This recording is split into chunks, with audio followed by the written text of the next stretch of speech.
మనుషుల మాట విన్నంత కాలం నీకు ఏడిపే. నిజమా కాదా చెప్పండి? మనుషులు ఎన్ని రకాలుగా మాట్లాడతారో, మనుషులు ఎన్ని రకాలుగా నిన్ను అవమానిస్తారో, మనుషులు ఎన్ని రకాలుగా నిన్ను నిందిస్తారో, మనుషులు ఎన్ని రకాలుగా నిన్ను చిత్రహింసలు పెడతారో. హల్లెలూయా, హల్లెలూయా.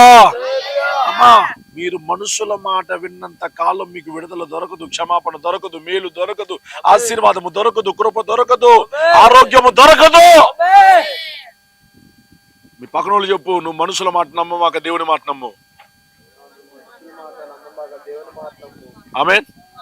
చాలా మంది ఎవరి మాట ఎక్కువ నమ్ముతారు? అబ్బో, మనుషుల మాట ఎట్టుంటది? తేనె పట్టు వంటిదంట, తీయగుంటాయి. అది మనకి నిండు బాప్తిసం ఇచ్చేదాకా మనకు తెలియదు, మనం మునిగిపోయేదాకా మనకు అర్థం కాదు. అమ్మో భలే చూస్తుంది, భలే